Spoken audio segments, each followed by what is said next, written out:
Bonjour Madame Ayouch. Donc vous êtes mère de 2 enfants, actrice accomplie et vous avez également une pharmacie. Comment arrivez-vous à gérer d'une part votre vie professionnelle et d'autre part votre vie familiale? Disons, je fais comme je peux, c'est pas toujours évident. Et au niveau de ma vie de comédienne et ma vie artistique, je n'ai pas tout le temps des engagements. Donc voilà, c'est ponctuel. En général, je travaille sur des projets, même si ces dernières années, j'ai quand même pas mal de projets qui me prennent beaucoup de temps.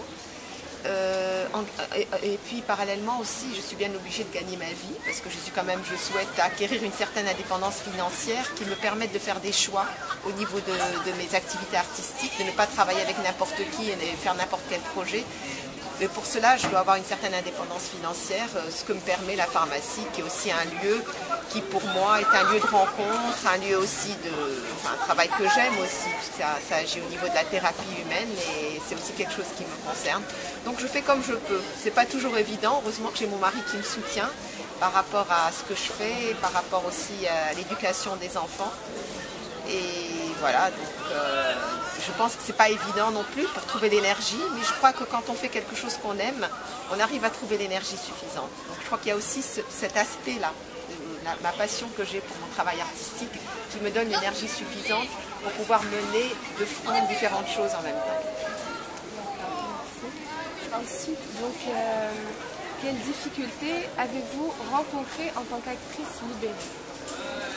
Libérée, c'est un bien grand mot, mais effectivement, nous sommes dans une société qui est encore très conservatrice, plus ou moins, qui est quand même un peu plus libre, entre guillemets, mais ça reste un peu difficile. Et moi-même, j'ai grandi avec une famille assez libre, moderne, donc j'avais un esprit quand même plutôt moderne. J'ai étudié ici au lycée Goethe, j'ai eu accès à différentes cultures et d'ouverture et de tolérance. Et effectivement, au départ, ça a été un peu compliqué pour moi, notamment dans le cadre du film d'Alizawa, où c'était une mère qui était aussi prostituée. Donc là, c'est la confrontation du public qui a été un peu difficile, les critiques aussi des journalistes. Je venais de sortir d'un film où j'avais eu quand même beaucoup de succès au niveau de Destin de femme. C'était une femme moderne qui défendait la femme, mais qui restait quand même assez pudique. Et là, il y a beaucoup de gens qui n'ont pas compris qu'après cette femme moderne, je tombe dans ce personnage-là, qui était pour moi un très très beau personnage, qui était aussi la façon de rencontrer une autre partie de la société, qui sont quand même les enfants des rues, les laissés pour compte. C'était tout un pan de la société auquel je n'avais pas accès. Et grâce au cinéma, j'ai pu rentrer dans ce monde-là. Donc pour moi, c'était une très belle expérience personnelle. Mais ça a été aussi une belle expérience par rapport à cette difficulté-là, parce que du coup, j'ai été confrontée à mes limites, à la critique, et rejetée par certaines personnes.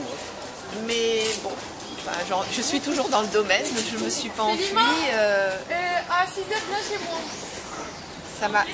Ça m'a permis aussi de me reposer des questions, de me repositionner par rapport à mon rôle d'actrice et à mon engagement. Donc voilà, aujourd'hui, il y a beaucoup de gens qui étaient au début contre, qui après tout se disent que c'est rien passé, elle existe toujours, même si j'avais reçu quelques menaces. Mais voilà, je pense que pour moi c'est important aussi de traverser ces personnages-là. Donc, de quelle façon participez-vous à l'évolution de la femme au Maroc?